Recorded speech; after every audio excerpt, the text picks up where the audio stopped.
ನಮ್ಮ ಚಿಂತಾಮಣಿ ನ್ಯೂಸ್ ಕನ್ನಡಕ್ಕೆ ಸ್ವಾಗತ. ಚಿಕ್ಕಬಳ್ಳಾಪುರ ಜಿಲ್ಲಾ ಹಾಲು ಒಕ್ಕೂಟ, ಪಶುಪಾಲನಾ ಮತ್ತು ಪಶುವೈದ್ಯ ಸೇವಾ ಇಲಾಖೆ, ಚಿಂತಾಮಣಿ ತಾಲೂಕು ಇವರ ಸಹಯೋಗದೊಂದಿಗೆ ಚಿಂತಾಮಣಿ ತಾಲೂಕಿನ ಹನುಮೈಗಾರಹಳ್ಳಿ ಹಾಲು ಉತ್ಪಾದಕರ ಸಹಕಾರ ಸಂಘದ ಅಧ್ಯಕ್ಷರಾದ ತಿಮ್ಮಾರೆಡ್ಡಿರವರ ಅಧ್ಯಕ್ಷತೆಯಲ್ಲಿ ಡೈರಿ ಆವರಣದಲ್ಲಿ ಮಿಶ್ರ ತಳಿ ಹಸುಗಳ ಹಾಲು ಕರೆಯುವ ಸ್ಪರ್ಧೆ 2 ದಿನಗಳ ಕಾಲ ನಡೆಯಿತು. ಇಂದು ಬಹುಮಾನ ವಿತರಿಸುವ ಕಾರ್ಯಕ್ರಮಕ್ಕೆ ಮುಖ್ಯ ಅತಿಥಿಗಳಾಗಿ ಊಲವಾಡಿ ಅಶ್ವಥ್ ನಾರಾಯಣ ಬಾಬು, ನಿರ್ದೇಶಕರು, ಚಿಕ್ಕಬಳ್ಳಾಪುರ ಹಾಲು ಒಕ್ಕೂಟ, ಡಾಕ್ಟರ್ ಚನ್ನಕೇಶವ ರೆಡ್ಡಿ, ಮುಖ್ಯ ಪಶು ವೈದ್ಯಾಧಿಕಾರಿಗಳು, ಪಶುಪಾಲನಾ ಮತ್ತು ಪಶುವೈದ್ಯ ಇಲಾಖೆ, ಡಾಕ್ಟರ್ ಮಹೇಶ್, ಉಪ ವ್ಯವಸ್ಥಾಪಕರು, KMF Chintamani, doctor Manjunath BS, ಪಶು ವೈದ್ಯಾಧಿಕಾರಿ, ಕಡದನಮರಿ ಹಾಗೂ ಪಶುಪಾಲನಾ ಸಿಬ್ಬಂದಿ ವರ್ಗ, ಡಾಕ್ಟರ್ ಅಶ್ವಿನಿ, ಹಿರಿಯ ಪಶು ವೈದ್ಯಾಧಿಕಾರಿ ಚಿಂತಾಮಣಿ, ಡಾಕ್ಟರ್ ನಾರಾಯಣ ಸ್ವಾಮಿ, ಮುಖ್ಯ ಪಶು ವೈದ್ಯಾಧಿಕಾರಿ ಮುಂಗಾನಹಳ್ಳಿ, ಡಾಕ್ಟರ್ ಸುಕನ್ಯಾ, ಪಶು ವೈದ್ಯಾಧಿಕಾರಿ ಪಶು ಚಿಕಿತ್ಸಾಲಯ ಬಟ್ಲಹಳ್ಳಿ, ಡಾಕ್ಟರ್ ಮಂಜುನಾಥ್ KR, ಪಶು ವೈದ್ಯಾಧಿಕಾರಿ ಪಶು ಚಿಕಿತ್ಸಾಲಯ ಇರಗಂಪಲ್ಲಿ. ಔಷಧಿ ವಿತರಕರ ಕಂಪನಿಗಳಾದ Monard pharm, GKYEC, Alembic, doctors vet ಫಾರ್ಮ್ಗಳ ವಿತರಕರು ಆಗಮಿಸಿದ್ದರು. ಕಾರ್ಯಕ್ರಮವನ್ನು ಉದ್ದೇಶಿಸಿ ಡಾಕ್ಟರ್ ಚನ್ನಕೇಶವ ರೆಡ್ಡಿ, ಚಿಕ್ಕಬಳ್ಳಾಪುರ ಹಾಲು ಒಕ್ಕೂಟ ನಿರ್ದೇಶಕರಾದ ಊಲವಾಡಿ ಅಶ್ವಥ್ ನಾರಾಯಣ ಬಾಬು, KMF ಉಪ ವ್ಯವಸ್ಥಾಪಕರಾದ ಡಾಕ್ಟರ್ ಮಹೇಶ್ ರವರು ಮಾತನಾಡಿ, ಸರ್ಕಾರದಿಂದ ಸಿಗಬಹುದಾದ ಸೌಲಭ್ಯಗಳು, ಲಸಿಕೆಗಳು, ಯಶಸ್ವಿನಿ ಯೋಜನೆ ಸೇರಿದಂತೆ ಇನ್ನಿತರೆ ವಿಷಯಗಳ ಬಗ್ಗೆ ತಿಳಿಸಿಕೊಟ್ಟರು. ಹಾಲು ಕರೆಯುವ ಸ್ಪರ್ಧೆಯಲ್ಲಿ ಭಾಗವಹಿಸಿ ವಿಜೇತರಾದ ಹಾಲು ಉತ್ಪಾದಕರಿಗೆ ಬಹುಮಾನ ವಿತರಣೆ ಮಾಡಿ ಗೌರವಿಸಲಾಯಿತು. ಕಾರ್ಯಕ್ರಮದಲ್ಲಿ ಹನುಮೈಗಾರಹಳ್ಳಿ ಹಾಲು ಉತ್ಪಾದಕರ ಸಹಕಾರ ಸಂಘದ ಕಾರ್ಯದರ್ಶಿ, ನಿರ್ದೇಶಕರು, ಸಿಬ್ಬಂದಿ ವರ್ಗ, ಹಾಲು ಉತ್ಪಾದಕರು ಭಾಗವಹಿಸಿದ್ದರು. ಹಲವಾರು ಸಂಘಗಳು ಇವತ್ತು ಮುಂಗಾನಹಳ್ಳಿ ಇರ್ಬೋದು, ಪಟ್ಲಹಳ್ಳಿ ಇರ್ಬೋದು, ಹನುಮೈಗಾರಹಳ್ಳಿ ಇರ್ಬೋದು, ಇವತ್ತು ನಮ್ಮ ಕೂಡಿಗಲ್ ಇರ್ಬೋದು, ಪಟ್ಲಹಳ್ಳಿ ಮತ್ತೆ ಇರಗಂಪಲ್ಲಿ ಇರ್ಬೋದು, ಎಲ್ಲ ಭಾಗದಲ್ಲಿ ಕೂಡ ಇವತ್ತು ಅವರಾದಂಥ BMC ಕೇಂದ್ರಗಳು ಹೊಂದಿದ್ದಾರೆ. ಮತ್ತು ಹೆಚ್ಚಿಗೆ ಹಾಲು ಉತ್ಪಾದನೆ ಮಾಡ್ತಕ್ಕಂಥ ಒಂದು ರೈತರು ಕೂಡ ಇವತ್ತಿದ್ದೀರಿ. ಅದರಿಂದ ತಾವೆಲ್ಲ ಕೂಡ ಮುಂದಿನ ದಿವಸಗಳಲ್ಲಿ ಹೆಚ್ಚಿನ ಒಂದು ಸೌಲಭ್ಯವನ್ನು ಒಕ್ಕೂಟದ ಮುಖಾಂತರ ಪಡ್ಕೊಂಡು ಮತ್ತೆ ಯಶಸ್ವಿನಿ ಕಾರ್ಯಕ್ರಮ, ಕರ್ನಾಟಕ ರಾಜ್ಯ ಸರ್ಕಾರ ಇವತ್ತು ಯಶಸ್ವಿನಿ ಕಾರ್ಯಕ್ರಮ ಬಡವರಿಗೆ ಇವತ್ತು ಏನು ಅವರ ಚಿಕಿತ್ಸೆಗೆ ಪೂರಕವಾದಂತ ಏನು ಇವತ್ತು ಒಂದು ಕಾರ್ಯಕ್ರಮ ಕೊಟ್ಟಿದೆಯೋ ಅದಕ್ಕೆ ವಿಶೇಷವಾಗಿ ನಮ್ಮ SC ST ಸಮುದಾಯಕ್ಕೆ ಫ್ರೀ ಅಂದ್ರೆ ಅವರಿಗೆ ₹1 ಕಟ್ಟುವಷ್ಟಿಲ್ಲ. 3 ವರ್ಷ ಅವರು ಆ ಒಂದು ಕಾರ್ಡ್ ಉಪಯೋಗ ಮಾಡ್ಕೋಬಹುದು.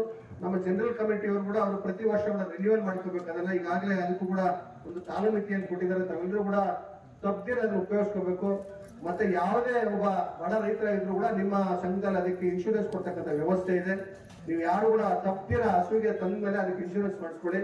ಯಾಕಂದ್ರೆ ಒಂದು ಹಸುವಿನ ಬೆಲೆ 1 ಲಕ್ಷ ಇದೆ, 1,10,000, 50,000 ಇದೆ, 60,000 ಇದೆ. ಮತ್ತು ನಾವು 70,000ವರೆಗೂ ಇವತ್ತು ಇನ್ಶೂರೆನ್ಸ್ ಕ್ಲೇಮ್ ಆಗ್ತಕ್ಕಂಥ ಅವಕಾಶ ಇದೆ. ನಿಮ್ಮ ಸೊಸೈಟಿಯಲ್ಲಿ ನಿಮ್ಗೆ ಬೇಕಾದ ದುಡ್ಡಿಲ್ಲ ಅಂದ್ರೆ ಕೊಡ್ತಾನೆ, ಅದೇ ನಿಮ್ ಬಿಲ್ ಕಟಾವ್ ಮಾಡ್ಕೊಡ್ತಾರೆ. ಇಷ್ಟೆಲ್ಲ ಪ್ರಯತ್ನಗಳನ್ನು ಮಾಡಿ ಪಶುಪಾಲನೆ ಇಲಾಖೆ ಕೂಡ ಬಹಳ ತೀರಾ ಹತ್ತಿರವಾಗ್ತಾ ಇದೆ ರೈತರಿಗೆ ಕಾರ್ಯಕ್ರಮದ ಮುಖಾಂತರ ಇವತ್ತು. ಮತ್ತೆ ಇವತ್ತು ನಮ್ಮ ತಾಲೂಕಲ್ಲಿ ಇರ್ತಕ್ಕಂಥ ಎಲ್ಲ ನಮ್ಮ ಯಾರು ವೈದ್ಯರು ಇಲ್ದಿರೋ ನಾವಿನ್ನ ಹತ್ರ ಆಗ್ಬೇಕಾಗ್ತದೆ. ರೈತರಿಗೆ ಸರ್ಕಾರದಿಂದ ಸಿಗ್ತಕ್ಕಂಥ ಸೌಲಭ್ಯಗಳನ್ನ ತಾವೆಲ್ಲ ತಿಳಿಸ್ಬೇಕಾಗ್ತದೆ.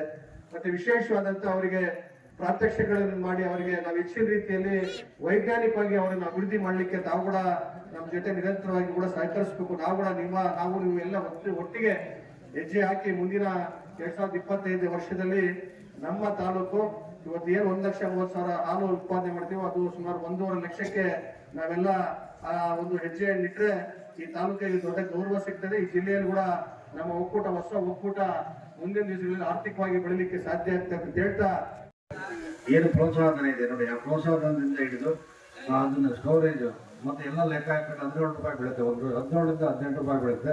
ದಯವಿಟ್ಟು ಯಾರೇ ರೈತರಾಗಲಿ, ನಮ್ಮಲ್ಲಿ ಏನಾಗಿದೆ ಅಂದ್ರೆ ಈ ಕಾಲರಾಜ್ಯದ ಲಸಿಕೆ ಕಾರ್ಯಕ್ರಮ ಆಗ್ತದೆ. ತುಂಬ ನಮ್ಮ ರೈತರಲ್ಲಿ ಏನಿದೆ ಅಂದ್ರೆ ಒಂದು ಅಸಹ್ಯ ಮನೋಭಾವ ಇದೆ, ಊಟ ಬರುತ್ತೆ, ಹಾಲು ಕಡಿಮೆ ಆಗುತ್ತೆ ಅಂತ. ದಯವಿಟ್ಟು ಆ ರೀತಿ ಮಾಡಬೇಕು. ಒಂದು ಸಾರಿ ಕಾಲರಾಜ್ಯದ ಕಡಿಮೆ ಅದು ಸುಮಾರು ಒಂದು 60 ರಿಂದ 70% ಆಯುಷೇ ಕಡಿಮೆ ಆಗುತ್ತೆ. ಆಯುಷ್ ಪ್ರಮಾಣ ಅನ್ನೋದಕ್ಕಿಂತ ಅದರ ಪ್ರೊಡಕ್ಷನ್ ಕೆಪಾಸಿಟೀಸ್ ಕಡಿಮೆ ಆಗುತ್ತೆ.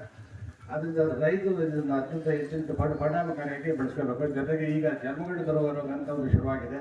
ಇದಕ್ಕೂ ನಮ್ಮಲ್ಲಿ ಲಸಿಕೆ ಲಭ್ಯ ಇದೆ. ಈಗ ನಾವು ಇಲ್ಲಿ ಒಂದು ಮಾತನ್ನು ಹೇಳಲಿಕ್ಕೆ ಇಷ್ಟಪಡ್ತೀನಿ. ನಮ್ಮಲ್ಲಿ ಲಸಿಕೆ ಸರಬರಾಜು ಸ್ವಲ್ಪ ತೊಂದರೆ ಆಯಿತು. ಆ ಸಂದರ್ಭದಲ್ಲಿ ನಮ್ಮ ಒಕ್ಕೂಟದ ಉಪವ್ಯವಸ್ಥೆಗಳಂತ ಮಾಹಿತಿಗಳು ಸುಮಾರು ಒಂದು 2 ರಿಂದ 3 ಸಾವಿರ ಡೋಸ್ ನಮಗೆ ಅವರು ಕೊಡಿಸ್ಕೊಟ್ರು. ಸೊ ಅದನ್ನು ಸಹ ನಾವು ಎಲ್ಲ ಭಾಗಗಳಲ್ಲಿ ಮಾಡಿಸಿದ್ವಿ. ಇಲ್ಲಿ ಏನಂತಂದ್ರೆ ಈ ಚರ್ಮಗಂಟು ರೋಗ ಬಂದಾಗ ಮೊದಲಿಗೆ ಕರುಳು ಮಾಡಿಸ್ಬೇಕು, ನಂತರ ಪಟ್ಟೆಗಳು ಮಾಡಿಸ್ಬೇಕು, ಅದರ ನಂತರ ದೊಡ್ಡ ರಾಸುಗಳು ಅಂದರೆ ಅಡಲ್ಟ್ ಎಲಿಮೆಂಟ್ಸ್ಗೆ ಮಾಡಿಸ್ಬೇಕಾಗುತ್ತೆ. ಇಲ್ಲಿ ಏನಾಗುತ್ತಂದ್ರೆ ಸಾಮಾನ್ಯವಾಗಿ ಯಾವುದೇ ಒಂದು ಗ್ರಾಮಕ್ಕೆ ಚಿಕಿತ್ಸಾ ತಂತ್ರ ಬಂದಾಗ ಲಸಿಕೆ ಮಾಡಲಿಕ್ಕೆ ರೈತರು ಏನು ಮಾಡ್ತಾರೆ, ಫಸ್ಟು ದೊಡ್ಡ ರಾಸುಗಳು ಮಾಡಿಸ್ತಾರೆ, ಕರುಳು ಬಿಡ್ತಾರೆ. ಸೊ ಕರುಳನ್ನ ಯಾವುದೇ ಗಂಟಕ್ಕೂ ಬಿಡಕ್ಕೆ ಹೋಗ್ಬಿಡಿ. ಈ LSD ಅಂದ್ರೆ ಚರ್ಮಗಂಟು ರೋಗ ಇದೆ ನೋಡಿ, ತುಂಬ ವ್ಯತಿರಿಕ್ತವಾದ ಕಾಯಿಲೆ ಇದು ಸಾಕಷ್ಟು ನಷ್ಟ ಆಗುತ್ತೆ. ಏನೇನು ಸಕಾಲದಲ್ಲಿ ಮೊದಲು 4 ತಿಂಗಳ ಕರುಳಿಂದ ಅದಕ್ಕೆ ಮಾಡಿಸ್ಬೇಕು, ಅದಾದ ನಂತರ ಪಟ್ಟೆಗಳು ಅಂತ ಹೇಳ್ತಾರೆ, ಪಟ್ಟೆಗಳನ್ನ ಮಾಡಿಸ್ಬೇಕು, ಪಟ್ಟೆಗಳ ಆದಮೇಲೆ ಹಸುಗಳು ಮಾಡಿಸ್ಬೇಕು. ಇನ್ನು ಇದೇ ರೀತಿ ನಮ್ಮಲ್ಲಿ EP ವ್ಯಾಕ್ಸಿನ್ ಅಂತ ಹೇಳ್ತಾರೆ, ಕರಳುಬೇನೆ ಅಂತ ಬಂದಿದೆ. ಕರಳುಬೇನೆ ತುಂಬ ಒಳ್ಳೆ ವ್ಯಾಕ್ಸಿನ್, ಅದು ವರ್ಷಕ್ಕೆ 2 ಬಾರಿ ಮಾಡ್ತೀವಿ. ಎಲ್ಲ ಕುರಿಗಳು ನಮ್ಮಲ್ಲಿ 2,06,000 ಕುರಿ ಮೇಕೆ ಇದೆ. ಆ 2,06,000 ಕುರಿ ಮೇಕೆಗೆ ಅಷ್ಟು ಸಂಪಾದನೆ ಆಗ್ತಾ ಇದೆ. ಅದನ್ನ ಎಲ್ಲ ಭಾಗದಲ್ಲಿ ಈಗ ಮೈತ್ರಿ ಕಾರ್ಯಕರ್ತರು ಇದ್ದಾರೆ, ಜೊತೆಗೆ ಇಲಾಖೆ ನಮ್ಮ ಪ್ಯಾರಾಮೆಡಿಕ್ಸ್ ಅಂತ ಅವರು ಸಹ ಇದ್ದಾರೆ, ಅದ್ರ ಜೊತೆಗೆ ಇಲಾಖೆ ಪಶುವೈದ್ಯರು ಇದ್ದಾರೆ, ಎಲ್ಲರೂ ಸೇರಿ ಮಾಡ್ತಾ ಇದ್ದಾರೆ. ಸೇರಿದರಾಗಿರ್ತಾರೋ ಅವ್ರು ಮಾತ್ರ ಇವತ್ತು ಯಶಸ್ವಿ ವಿಮೆ ಕೊಡೋದು. ಸೊ ಇದನ್ನ ಎಲ್ಲಾ ರೈತರು ಉಪಯೋಗಿಸ್ಕೊಳ್ಳಿ. ಮತ್ತೆ ನಮ್ಮ ರಾಸುಗಳಿಗೆ ಎಲ್ಲಾ ರಾಸುಗಳಿಗೆ ತಪ್ಪದೆ ಇನ್ಶೂರೆನ್ಸ್ ಮಾಡಿಸ್ಕೊಳ್ಳಿ. ಮತ್ತೆ ಇನ್ಶೂರೆನ್ಸ್ ಮಾಡಿಸಿದ್ಮೇಲೆ ಓಲೆ ಕೊಟ್ಟು ಹಾಕಿರ್ತಾರೆ ಹಸುಗೆ ಇನ್ಶೂರೆನ್ಸ್ ಮಾಡಿದಾಗ, ಆ ಓಲೆ ಕಂಪಲ್ಸರಿ ಇರ್ಬೇಕು ಹಸುದಲ್ಲಿ. ಸಪೋಸ್ ಏನೋ ಓಲೆ ಕಳೆದೋದ್ರೆ ನಿಮ್ ಕಾರ್ಯದರ್ಶಿ ತಿಳಿಸ್ಬಿಟ್ಟು ಹೊಸ ಓಲೆ ಹಾಕ್ಸ್ಕೊಬೇಕು. ಕಳೆದೋದ್ರೆ ಇನ್ಶೂರೆನ್ಸ್ ಮಾಡಿಸಿ ಓಲೆ ಕಳೆದೋದ್ರೆ ಹೊಸ ರೀಟೈಮ್ ಮಾಡಿಸ್ಕೊಬೇಕಾಗುತ್ತೆ. ನೀವೇನಾದ್ರೂ ಇನ್ಶೂರೆನ್ಸ್ ಮಾಡಿಸಿ ಓಲೆ ಕಳೆದೋಗಿ ಹಂಗೆ ಇದ್ದು ಹಸು ಏನಾದ್ರು ಡೆತ್ ಆದಾಗ ಹಸು ಕಿವಿಯಲ್ಲಿ ಓಲೆ ಇಲ್ಲ ಅಂದ್ರೆ ನಿಮ್ಗೆ ಯಾವ್ದೇ ಅಮೌಂಟ್ ಬರಲ್ಲ. ನೀವು ಪ್ರೀಮಿಯಂ ಕಟ್ಟಿರ್ತೀರಾ, ಹಸುಗೆ ಇನ್ಶೂರೆನ್ಸ್ ಮಾಡ್ತಿರ್ತೀರಾ, ಓಲೆ ಕಳೆದೋಗಿ ಹಸುವಲ್ಲಿ ಓಲೆ ಇರೋದಿಲ್ಲ, ಹಸು ಡೆತ್ ಆದಾಗ ಅಂತ ಟೈಮಲ್ಲಿ ನಿಮಗೆ ಕ್ಲೇಮ್ ಆಗೋದಿಲ್ಲ. ಸೊ ಅದಕ್ಕೋಸ್ಕರ ಯಾವ ಇನ್ಶೂರೆನ್ಸ್ ಮಾಡಿದಾಗ ಯಾವ ಓಲೆ ಇರ್ತಿದ್ದೋ ಅದೇನಾದ್ರೂ ಕಳೆದೋದ್ರೆ ನೀವು ಕಾರ್ಯದರ್ಶಿ ತಿಳಿಸ್ಬಿಟ್ಟು ಹೊಸ ಓಲೆ ಹಾಕ್ಸ್ಕೊಡಿ, ಇಲ್ಲ ನಿಮ್ಗೆ ಯಾವುದೇ ಅಮೌಂಟ್ ಬರೋದಿಲ್ಲ. ಇದನ್ನ ಇನ್ಶೂರೆನ್ಸ್ ಇದೆ. ಮತ್ತೆ ಇನ್ನೊಂದು ರೈತರಿಗೆ ಇವತ್ತು ಕೋಮು ವಿಮಾ ಯೋಜನೆ ಅಂತಿದೆ. ಇದು ಬಂದು ನಮ್ಮಲ್ಲಿ ಶೇರ್ದಾರಾಗಿದ್ರೆ ಅವ್ರಿಗೆ 50% ಸಬ್ಸಿಡಿ ಇದೆ. 960 ರೂಪಾಯಿ ಇದೆ ಪ್ರೀಮಿಯಂ. ಬಂದು ಅರ್ಧ ರೈತರು ಕಟ್ಟಬೇಕು, ಅರ್ಧ ಒಕ್ಕೂಟ ಕಟ್ಟುತ್ತೆ ನಮ್ಮಲ್ಲಿ ಶೇರ್ದಾರಾಗಿದ್ರೆ. ಇದು ಯಾವ ರೀತಿ ಅಂದ್ರೆ ಈ ಯೋಜನೆಯಲ್ಲಿ 15 ವರ್ಷದಿಂದ 69 ವರ್ಷಗಳಿಗೆ ಯಾರು ಬೇಕಾದ್ರೂ ನೋಂದಾಯಿಸ್ಕೊಬಹುದು. ನಮ್ಮಲ್ಲಿ ಶೇರ್ದಾರಾಗಿರೋರು ಅವ್ರು ನೋಂದಾಯಿಸಿ ಯಾರಾದ್ರೂ ಮರಣ ಹೊಂದಿದ್ರೆ ಅವ್ರ ನಾಮಿನಿಗೆ 1 ಲಕ್ಷ ರೂಪಾಯಿ ಬರ್ತಿದೆ. ಅವ್ರು ಡೆತ್ ಆಗಿದೆ ಒಂದು ಕ್ಯಾಸ್ಟ್ ಸರ್ಟಿಫಿಕೇಟ್ ಮತ್ತೆ ಡಾಕ್ಯುಮೆಂಟ್ ಸಬ್ಮಿಟ್ ಮಾಡ್ತಿದ್ರೆ 2 ತಿಂಗಳೊಳಗಡೆ ಅವ್ರ ನಾಮಿನಿಗೆ 1 ಲಕ್ಷ ರೂಪಾಯಿ ಬರ್ತಿದೆ.